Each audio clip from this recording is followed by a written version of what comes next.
Well, hello and welcome to today's session, 4 Ways Reps on the Go Can Beat Q4 Quota. Today's the first day of the last month of the year, so for most of us, there's a lot of pressure on right now to end the quarter strong. So today we're going to take a practical spin through tactics that you can take now to hit your number despite that tight timeline. So my name is Peter Mullins, and first off, I want to take a moment to introduce my co-hosts for this panel. First off is Steve Benson. Steve is the founder and CEO of Badger Maps. After receiving his MBA from Stanford, he worked in sales at IBM and HP, and then Google, where he was Google Enterprise's top sales executive in 2009. Then in 2012, Steve founded Badger Maps, which shows salespeople their customers and leads on a map and connects to their calendar to build a daily route. I'm also joined by Bill Dolby, who's the Senior Director of Sales Operations at Ring Central. Bill brings 20 plus years of field sales and sales leadership positions in high-tech companies like IBM, DC, Bay Networks, and Nokia. So he brings a pretty stunning level of strategic experience to sales enablement for both field and headquarters teams. I'm Peter Mullins. I'm responsible for marketing at KnowledgeTree, which is a software solution that helps salespeople send the right content and messages to prospects based on what wins. So great, we're very pleased to have you all here. So looking forward to jumping in. First off, before we get into the dialogue, what I thought I would do is set the stage a little bit and talk a little bit about why this is so important and how we can frame the conversation. So first off, a lot of reps just simply don't hit their quota each quarter. Sometimes it's just bad luck. Sometimes it's due to market conditions. Sometimes it's due to product or corporate issues or challenges. But great reps find a way to close business no matter what. In fact, if you look at the typical organization, you're likely going to find that the top 10 to 15% of reps manage to hit quota consistently, regardless of those external factors. So in part, reps consistently hit quota because so much of B2B sales takes place in the last month of the quarter, and buyers are largely conditioned to expect better terms and pricing in the last days of the year. And those buyers are often swept up in planning and optimism for the new year, and they often have extra budget that they need to spend before the start of the next budgetary cycle. And this is actually one of the most stunning sales stats that I know of that can really help set the stage. When you look at the total volume of opportunities in your pipeline, nearly 60% of those deals will never close, not with you, not with your competitor, not with anyone. But that really doesn't have to be. These opportunities are just waiting to be pushed over the line.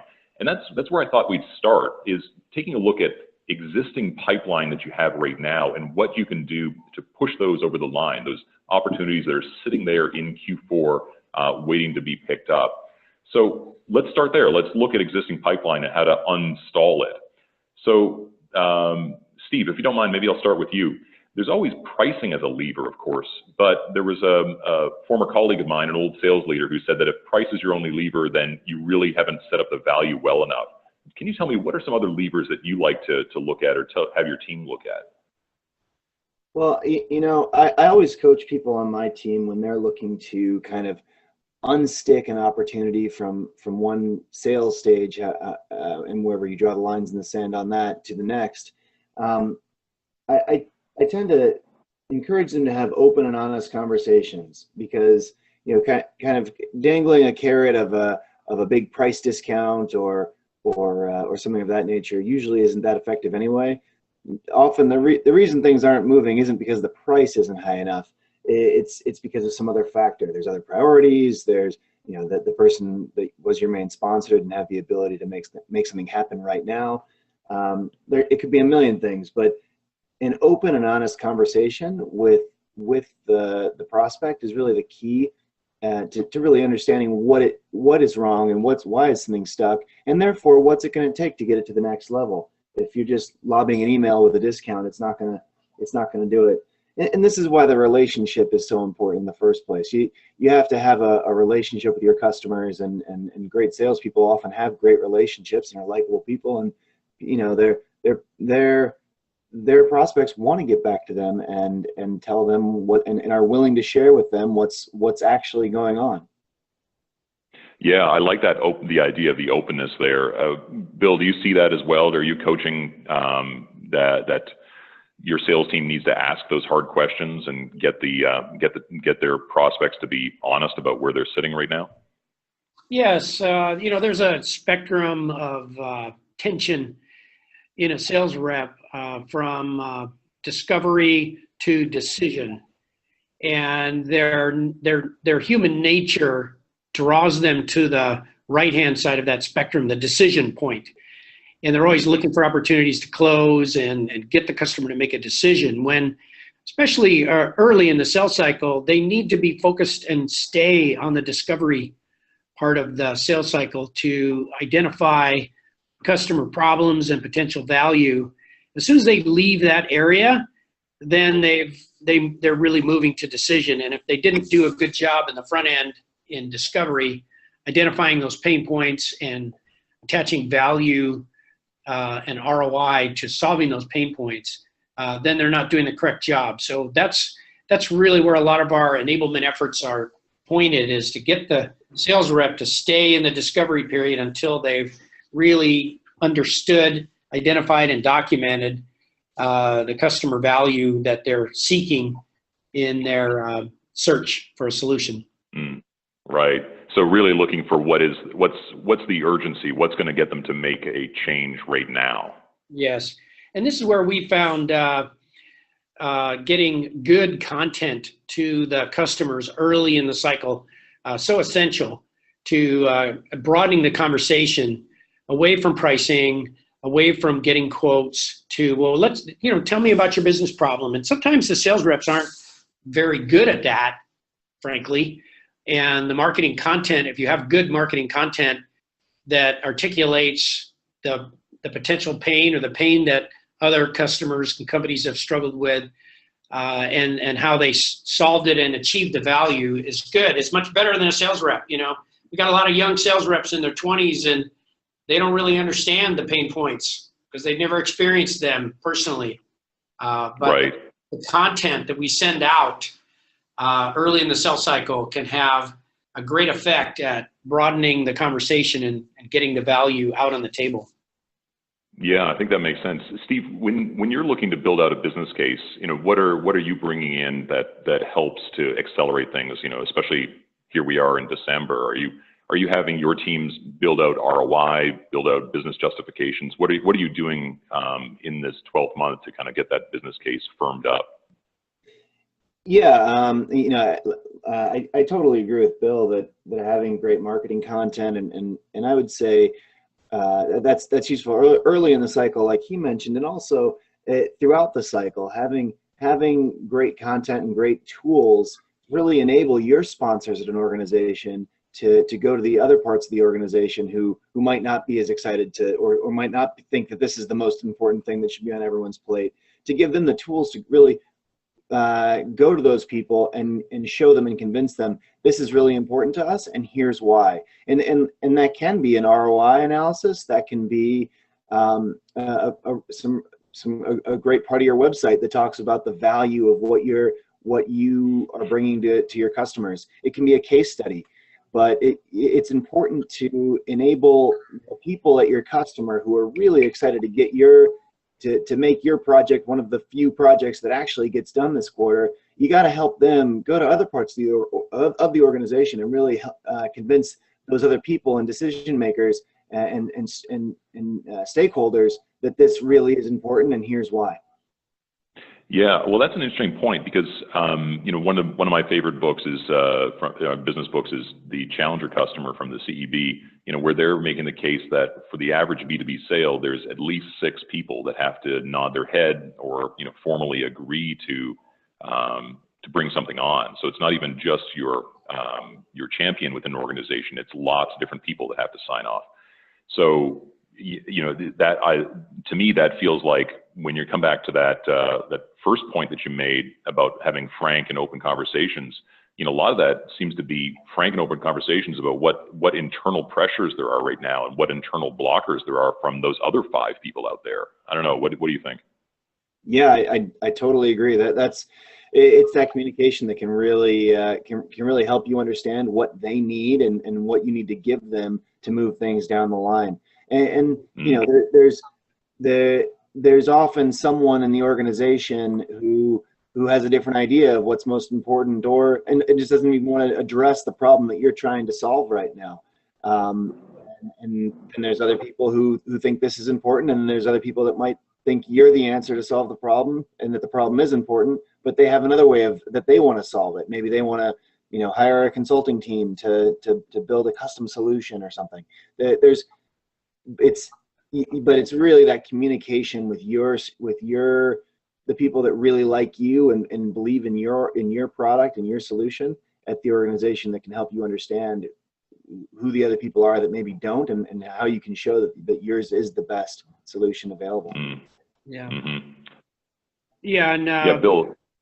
Go ahead, Bill. You know, and having a sponsor that can help you navigate is great. But here's another, I guess, subtlety with content, the value of content. You know, if a sales rep makes a great sales call on a prospect, they may convince that prospect, but you know, the prospect is not recording that call and passing it on to their coworkers to say, hey, you need to hear this. That's where content comes in. If you send a good piece of content that really addresses a customer pain point, they can say, hey, this says it perfectly, and they can forward that to their coworkers and other members that are on the decision team to say, hey, you know, we were talking about this problem. Look, here's a solution, and here's how, as Steve mentioned, if you have like a customer example in that industry, that can be very powerful content that can be used over and over again, unlike, you know, a live sales call. Yeah, that's a good point. So let me just close out this first section here by coming back full circle to where we started, which was, you know, around looking for levers other than pricing.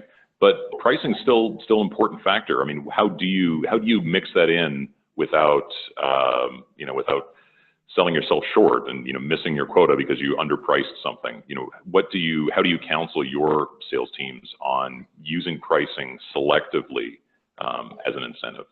Mm-hmm. So I'm not sure at Ring Central, but at least at Badger, we try not to move on and use that as a lever to close deals all that much. You know, one, we have a pretty unique value proposition for field sales teams, and there's not like another thing that they could that's cheaper, and there's not like a cheaper, almost as good version, right? So in general, at Badger, we're less concerned about getting it done this month, and we're more concerned about getting it done and getting it done right, and having a long-term relationship with the customer. And you know, if we were to lower the price a whole bunch up front, then the relationship's probably not going to be it's not as good of a relationship on our end for certain from an economic perspective, but you know, the quarter or the month is much less important than overall winning the business and starting and having a great relationship. So we use that. We use price. I guess I would say we don't really use price as a lever. Mm-hmm. Okay, great. I guess it comes back to setting up that value ahead of time. Okay, well let's move on then to the second element there, unless Bill, unless you had an extra point there on the pricing. Yeah, I just got a thought, and that is, you know, we put our pricing on our website, and it has, you know, dimensions based on volume and whether they sign a contract and whether they pay up front or not. So there's kind of a matrix for those elements. And when the customer wants to talk about that, we encourage our reps to get them on a meeting like this, and the rep brings up the website and shows them the pricing. So it kind of takes the pricing issue out of the rep's hands and shows legitimacy. And we do have discounts, and if you buy more, and if you sign a contract, and if you pay up front, that's how you get the discount you're looking for. And then, oh, by the way, since I've got you on my website, let me click over here and let me show you this example that's on our website that communicates the value, or is a customer, you know, success story or something like that. So if you can draw the customer right during the call on a video meeting like this onto your website, now you've got them where you want them, and you can navigate the website to communicate your value points. And that, you know, deals with the pricing issue and takes it off the table, and then moves on back to value. So that's the technique we use. Got it. Yeah, makes sense. And that, all right, let's just as a little. Sorry, Steve, go ahead. This is a little unsolicited plug for Bill over at Ring Central there. You guys actually, we're customers of your product, Bill. And oh, thank you. Just recently, we you guys upsold us, and I didn't even know about it until after it happened. But it was we bought a whole bunch of international minutes because we're doing a bunch of business around the world, and we had been paying month to month, but I guess the point being, I was not a decision maker on that. I got an email that said, oh, we bought a bunch of RingCentral stuff because it was a better deal than buying the international minutes month to month, so I wasn't even involved in the decision. But I think there was a rep that used price to say, hey, you guys are buying all this stuff month to month, you get a way better deal if you roll it together. And by the way, I love your product. It's absolutely fantastic. We're a global organization that we've got people moving around the world all the time, and they just bring their RingCentral phones wherever they want, and it's they just do it all through their computer. It's fantastic. Nice. Well, thank you for that testimony. That's great. Yeah, that's great to hear.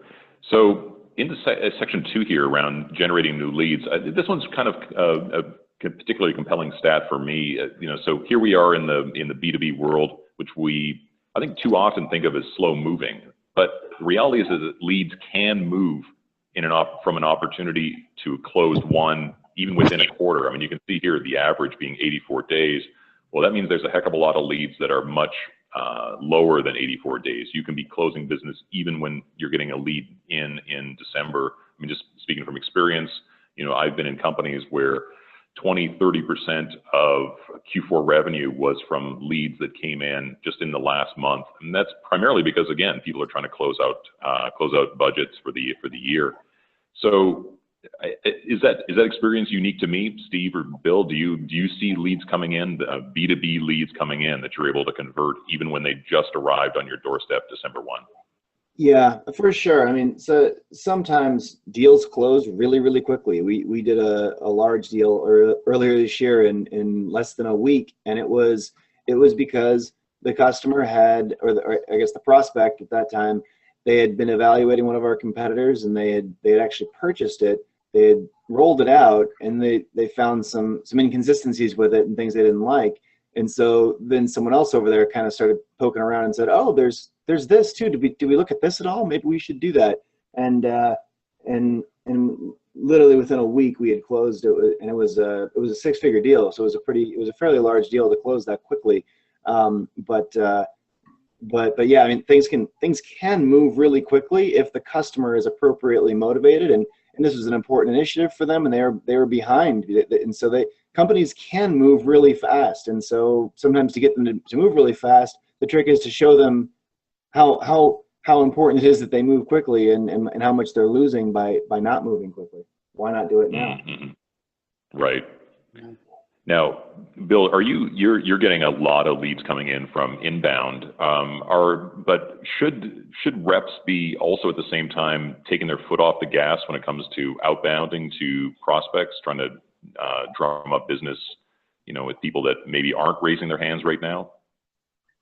Well, we kind of have different teams handling those two responsibilities. So we have an inbound team and an outbound team.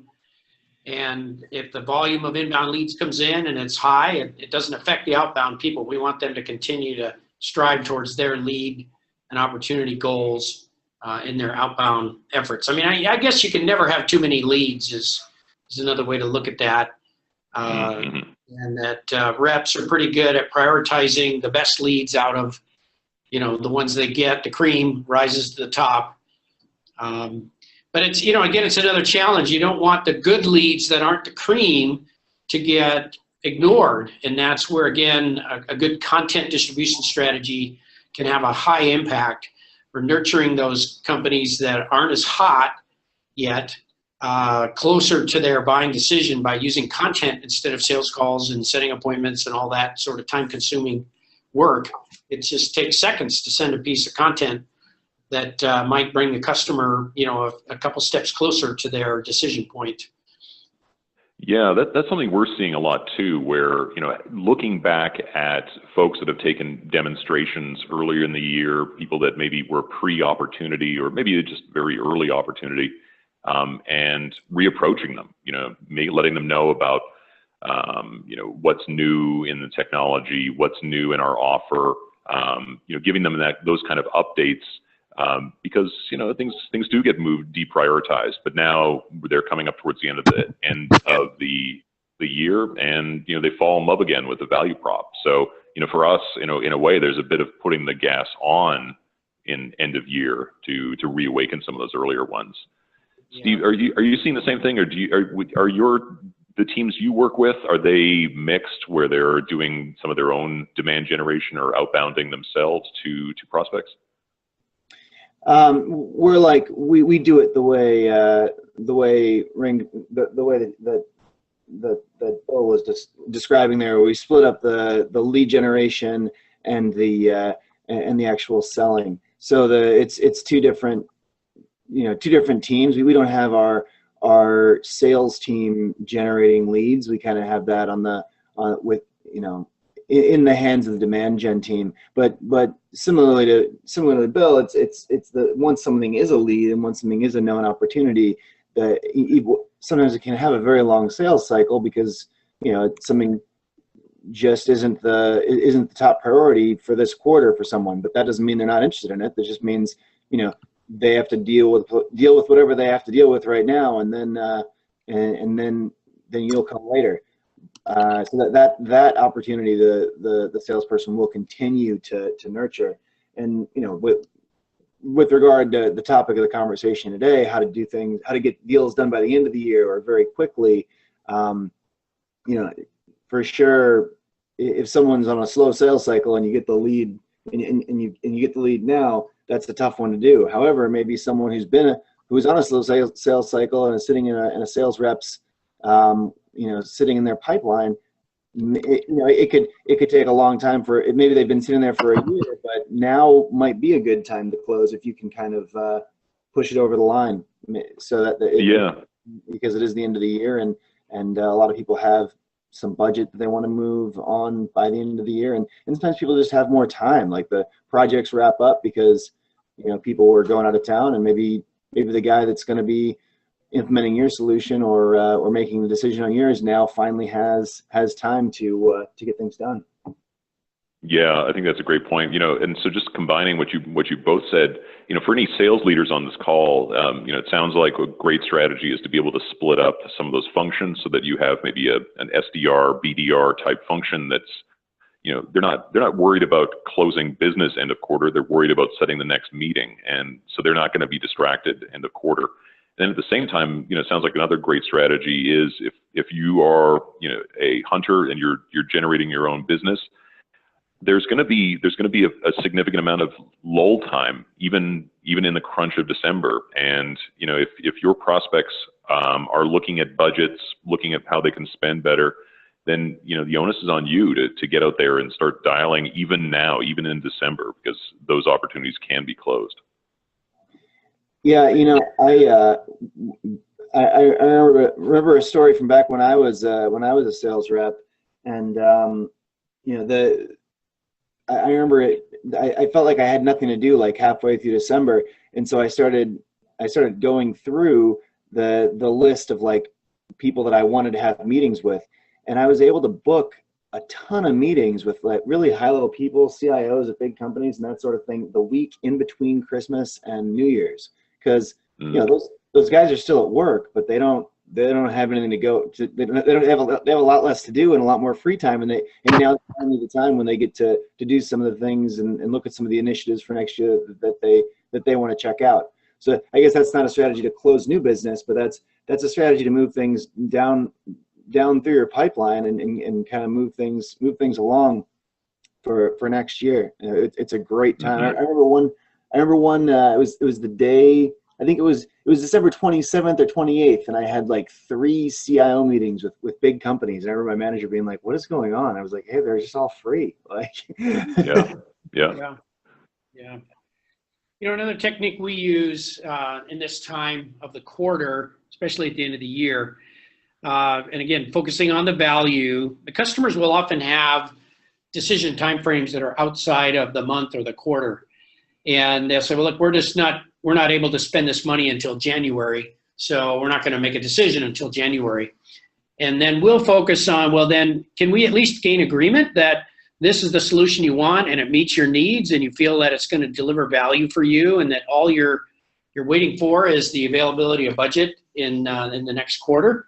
And if the customer agrees to that, then we have a technique where we'll offer a free month of service up front to get them signed up and using the technology a month ahead of time. They don't have to pay till January, and we get the deal closed. And for us in a very high transaction environment, that's a very effective technique for taking the deal off the table and moving on to the next deal and helping the customer to get what they want, earlier, and they want it, they just didn't have the money yet. Yeah. So it's a good technique. Well, yeah. I think that's a great point, because there is often a confusion among buyers, and we really have to put ourselves into the buyer's mindset, because a lot of these folks, especially when you're selling B2B, it's a business person. Maybe they're, I don't know, the chief legal officer and it's a legal solution, or maybe they're the CFO and it's a financial solution. And they may not be buying tons of solutions, tons of services, tons of technology or whatever. And so they may not know some of these things that you can sign in December, but it doesn't have budgetary impact, from an expense perspective until the next year. So, some of that education, I think, can go a long way as well. Yep. So great. So let's move on now onto the third section that we've got, which is now taking a look at existing customers and the gold mine that really they are. I've often heard this one thing this one saying that it's much easier to sell to existing customers than it is to a new customer. Seems like a truism. Is that true for you both, Steve? Yeah, I mean, that's for sure true. I mean, and that's probably true for everybody. I mean, we've had many situations where, the Canadian division buys Badger Maps for their field sales teams, but the United States version hasn't, because they're larger or slower moving, because they're a bigger organization, or maybe the East Coast buys it, but not the Southeast. The Northeast buy it. Like some division will buy it, and then once you've got that internal reference, then in the other, the Western U.S. manager hears about how great it's working for the Eastern manager, and they, those people talk probably once a week, right? They're in a meeting together with their VP of sales. The word travels fast, and upsells can happen just with an email and a change to the contract terms in terms of number of licenses. It can be, and that I've seen very, very, very they're very profitable deals. They've got a very low cost of sales. And it's really all about it. In our business, we're a software as a service product for field salespeople. The most important thing is making our customers successful, because if we make our customers successful, often it grows at that company, but also they tell other people about it. So client retention is often another word for how successful are you making your customers. Though you can retain customers with them not liking you. So it's important to also look at other metrics to figure out, not just look at client retention. They could just be stuck with you, right? Like Comcast has great client retention, but how many of their customers really love them? But they just, so it's more important to look at net promoter scores and other indicators. But if your customers love you and you're retaining them at a high rate and your churn's low, and you're often going to be able to upsell to that customer and sell to other people they know in their industries and friends of theirs and things like that. Yeah, well, I mean, I see some examples like some of the consumerized services that are out there where they can look at who's using it from particular companies, like their free version. And, that's a perfect upsell opportunity. So upsell can be paying customers and even non-paying customers, just people that are showing interest. Yeah, Bill, it's another good strategy. That Box or Dropbox, that's always been their strategy. That's a tougher way to do it, because you need millions of people to be trialing your product. If you have so you need a product that literally services everyone in the world, like Dropbox. I mean, we like that wouldn't work for us, because we're focused just on field salespeople. But Dropbox, who doesn't share documents in the cloud? I mean, everyone does, right? So they can use that freemium model and have millions of people using their product for free, and only whatever the conversion rate to actually becoming a paid customer is. Right, right. Now, Bill, obviously, since Badger Maps was upsold by the RingCentral team, clearly that's a strategy for your organization. How do you coach people on that within RingCentral for upselling, or what is the flag that goes up that lets people know it's time to upsell someone? Yeah, and so my principle in this that was developed in my head from years and years is it's easier to sell the second dollar to the first customer than the first dollar to the second customer. Mm-hmm. And that seems to resonate with folks.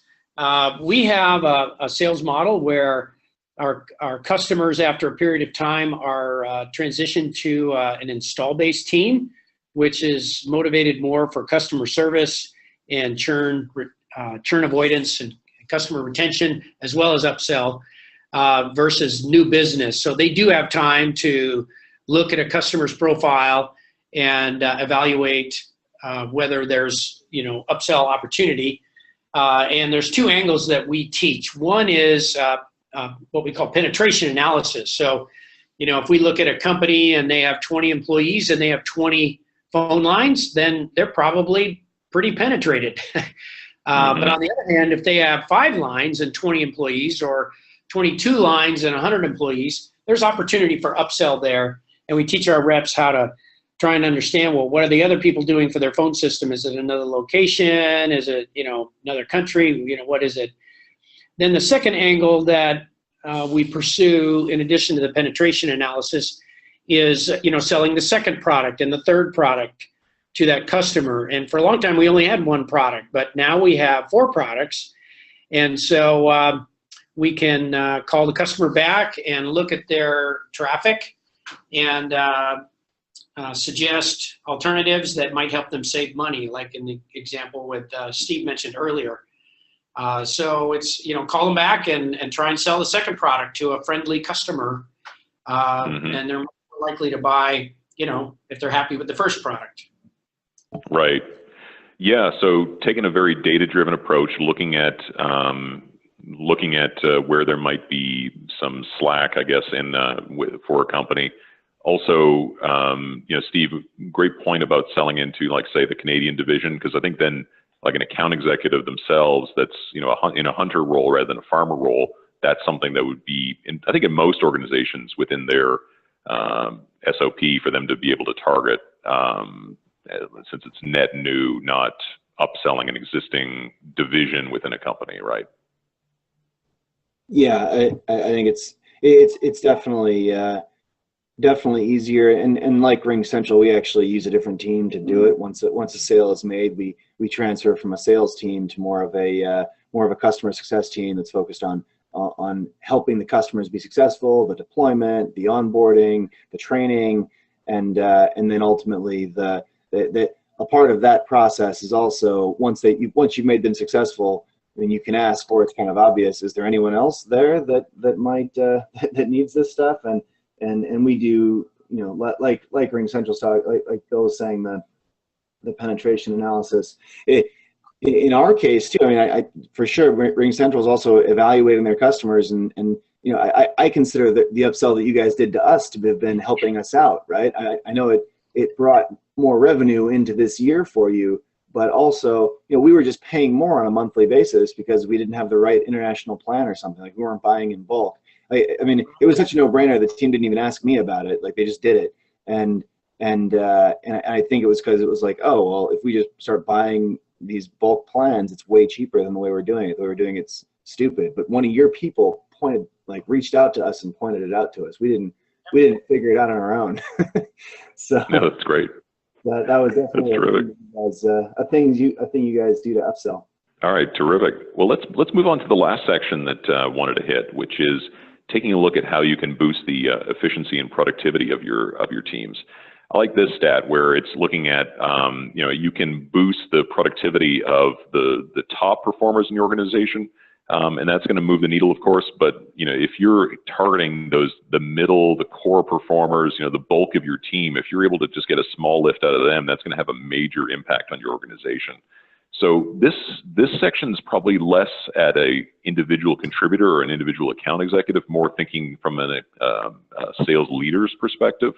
So a little bit of a shift in focus on this last one, but I thought it was worth exploring so we could talk it through about if you're a sales manager with a team reporting to you, what are some things that you can do to keep people's eyes on the ball, and close out the quarter strong. When you're thinking about your sales team, how do you keep them motivated and productive through what can be a very distracting time of year?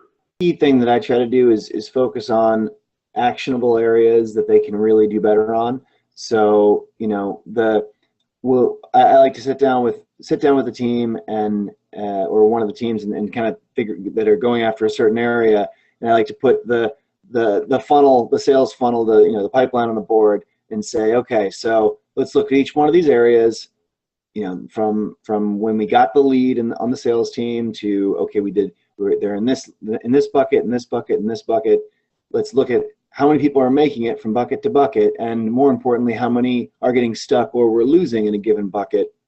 And that'll also, if you kind of talk through with your team and help them think about their territory in this structured way, they'll often have insights to say, oh, yeah, here's a big group of people that I could get money from, by moving them from this stage to this stage, or by pushing them over the line, by doing this.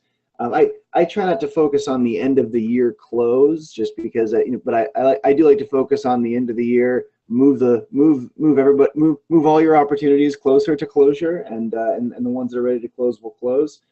I think another way that that's one thing that we'll do to try to advance sales at the end of the year is by focusing on all the different types of customer, or all the different people in different sales stages, and how to move them forward. But the second thing that I'll do is I'll look for cross sells and upsells, and how can you looking at our current customer base, and I guess this is a different team, this isn't the sales, this is more our customer success team, but looking at this group, who out there has other groups that we could move, because those things can move really quickly. And that's actually something that I do a lot of, not consulting, I don't get paid for it, but I guess free consulting for our customers, where I'll interact with one of our customers in kind of a customer success basis, or I guess I basically do act kind of like a free consultant, and don't let the word get out about that.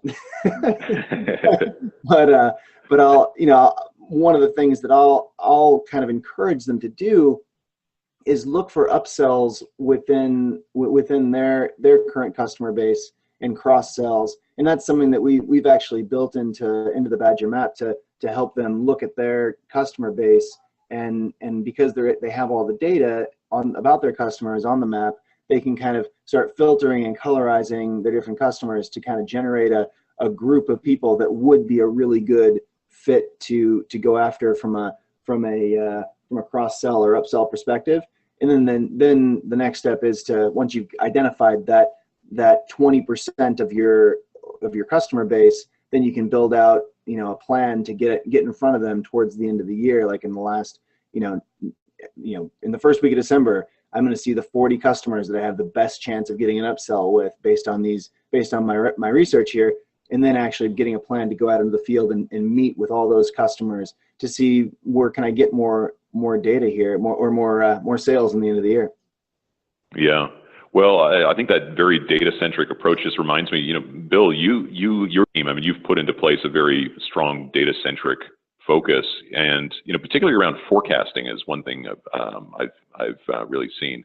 How can a sales manager use forecasting as a way to make more of a glide path towards the end of the quarter, or help with coaching? What can they do there?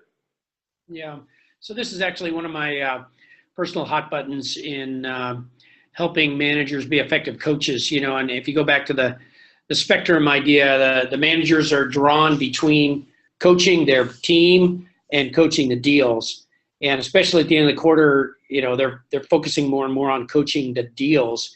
But they have to pay attention to coaching the team and developing the middle performers. Because too often, a sales manager will focus on the deals, and the deals are really in the hands of the top performers, and the middle and lower performers don't get any of their time. and they kind of fall off the bottom and either leave or get terminated. Whereas if you teach, and we do this in our sales manager training coaching programs, we teach them to focus on every rep, trying to make every rep 5% better every quarter. Just a little bit, but everybody. So if you got 10 reps and everybody gets 5% better this quarter, then the whole team's going to be a lot better. And what are the disciplines that help you focus on every team member? Well, that goes back to, let's look at your forecast. And even if you don't have a deal ready to close today, let's look at the ones you do have and try and move them a little bit further along. As Steve was mentioning, further along this quarter is progress. And sometimes, you get it past stage 1 and stage 2, stage 3, and then all of a sudden it gets hot because the right person heard about it.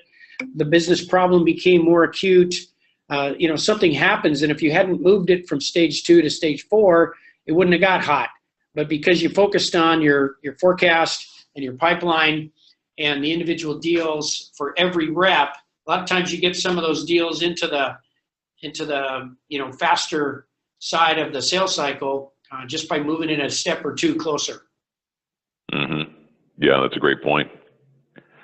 All right, terrific. Well, now we're coming up towards the close of the session, so maybe I'll just do a quick recap, see if there's any additional questions that we can throw out to the panel.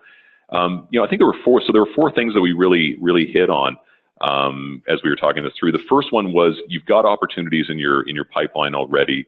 Focus back on the value itself and how you can surface why they came to you in the first place, or why they took that call. What are the pressing business pains that led them to this point, so that they can build that business case internally. The second thing we looked at was not taking your foot off the gas, especially if you've got a split team where there might be lead generators that are out there building leads, because deals can close off of leads that come in December 1st, even in complicated B2B type sales. The third one, go back to your existing customers. If you're an account executive that has rules of engagement where you can sell to other divisions within existing customers, then you should absolutely be focusing there. They're successful. If they're successful, if you're seeing some upward pressure on limits that they may have internally, maybe by geography, maybe by just user count or whatever, identify those, because they're the easiest dollar to sell. And then lastly, if from a sales executive, sales leadership perspective, take a very data-driven perspective, look back at your teams, see how you can squeeze out more efficiencies, but really at this stage in the game, you want to be coaching up so that there's that constant improvement, coaching up to help them close out deals and just really boost the confidence of those middle performing reps. One question here. I've got a couple of comments if I can add, Peter. Yeah, of course. We've particularly gotten value from using KnowledgeTree content distribution. So we have 2 principles that we teach. One is for sales reps, why not end every sales call by sending a piece of content to your prospect? And what that does subtly is it makes the sales rep listen more during the call for what the customer is interested in or concerned about or has questions on, so they can send the appropriate content to address that area of interest or question or concern. So it's a good listening technique, and I think a good practice to just send content to after every call. We talked about this, let me send you something so you can learn more about it in your journey to understand this technology and solution. The second principle came out of some data analytics, where we saw that of all the opportunities that are downgraded for whatever reason, we saw that 63% of that was happening in the first stage. So in other words, we got the lead, we converted it to an opportunity, something convinced us it was real, but then maybe the customer went dark or the rep couldn't get hold of them, what have you. So we introduced a second principle that says never downgrade an opportunity without sending at least 3 pieces of content. And we can run analytics on this to show whether that's happening or not now by team and sales rep. So the idea is, look, if you can't get hold of them by phone, maybe they don't want to talk to you on the phone. I get a lot of sales reps calling me in my sales ops role. And believe me, I'd much rather get a piece of content that delivers value to me, that I can read at my own time, versus a sales rep, bothering me. So never downgrade an opportunity without sending at least 3 pieces of content. And then, of course, because of KnowledgeTree's management, we know when the prospect opens that email and piece of content, and then you can call them back. So it might be tomorrow, it might be next week, it might be next month, or months down the road. But because of the capability of KnowledgeTree working with our Outlook client, we're able to follow up on those opportunities when the customer re-engages and reads that content, and then they can call them back and follow up. So, getting content to customers early in the sales cycle is critical, I think, to moving more deals further down the pipe, which increases their chance of closure. It's a great point about communicating that value. And Steve, I want to ask you something too. You guys are experts at getting efficiency for field reps that are out, going to customer sites. What are some tips there that you can offer up that Badger Maps has learned from your application's ability to route people most efficiently to customer sites, to prospect sites, so that they're using their time on the road as efficiently as possible? So I guess one of the biggest lessons in general from deploying this to thousands of customers is that the big bump that people get is because they're able to focus better on the right customers when they're in the field. So the goal of Badger is to help reps be more effective. But really, one of the ways that people are not effective is they focus on the wrong customers, and in particular field sales reps, because they're running around in the field, and it's just harder to. It's a lot easier to run a report in your CRM system, and if you're sitting at a desk all day, it's almost like it's more structured. But when you're out in the field, it's almost like you're limited by the limitations of geography. And if you aren't able to kind of you're not able to see your territory for, the bird's eye view and manipulate the data over a map, it becomes really difficult to focus on the most important customers and the best customers and really be strategic about your time in the field. Great. Yeah, that's a great point. And the power of that mapping is pretty incredible to bring in data about those customers you can prioritize. So absolutely. Well, we're at the end of our time here. Very much appreciate the insights, Bill, Steve. It's been really a pleasure. I hope that it's been the same for folks that have attended the event. We'll be posting this up online as well. Had a very large number of registrations for this, so we want to make sure that this is out and the recorded version of it is out and available for everyone. So again, thank you very much for everyone's time. Really enjoyed the conversation.